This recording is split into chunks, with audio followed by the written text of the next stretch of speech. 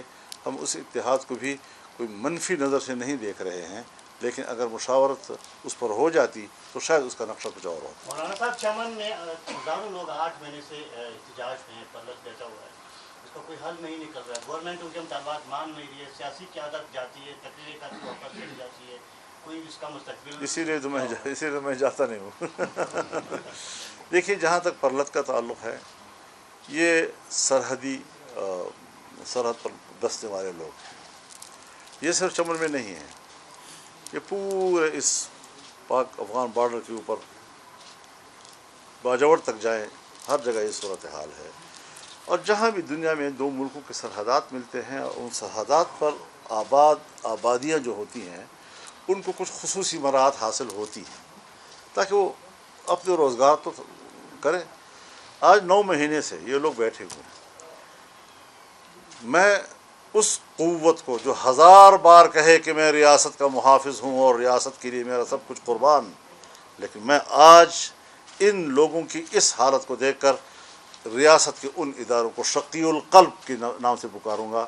وہ کوئی رحم دل لوگ نہیں ہیں، کہتے ہیں ملک پر رحم کر رہے ہیں، ملک پر رحم تب نظر آئے گا جب آپ ملک کے اور ریاست کے لوگوں پر رحم کریں گے۔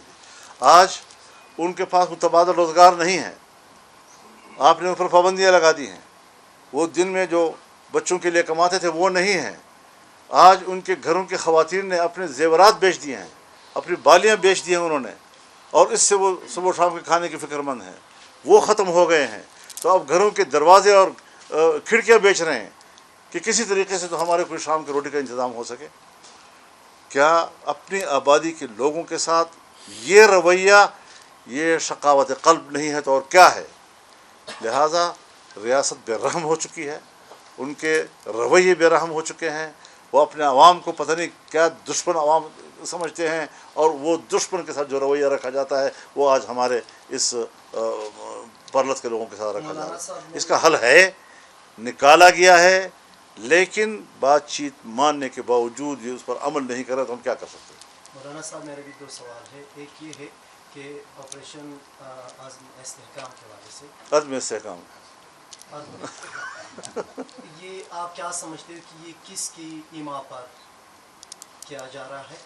دوسرا سوال، آپ سیاست اور بالخصوص الیکشن میں اسٹیبلشمنٹ پر اعتراض لگا رہے ہیں کہ وہ ان کی مداخلت کی وجہ سے یہ سب کچھ ہو پایا ہے، تو آپ کے نشست میں بیٹھے ہوئے آپ کے پاس خوشحال خان کی جماعت کا سب سے اہم اعتراض یہ ہے کہ ان کی نشست آپ کی پارٹی کو دی گئی ہے، اس حوالے سے آپ کی پارٹی کا کیا ہوگا؟ یہ چھوٹا سوال ہے، اس کو چھوڑو، چلتے رہتی ہیں بات۔ اچھا یار میں آپ سے عرض کروں، یار ایک بات عرض کروں، آپ لوگ سارے نوجوان ہیں، تمام جرنلسٹ، کیوں آپ توڑنے میں زیادہ دلچسپی رکھتے ہیں، جوڑنے میں کم؟ اس میں خبر ہوتی ہے نا جی۔ نہیں، خبر تو ہم ویسی اس کو دیں گے۔ تھوڑا سا چینج کر دیں کوسچن۔ ایسا ہے جی، میں آپ سے گزارش چلو آپ اپنا ماہرانہ رائے دے دیں۔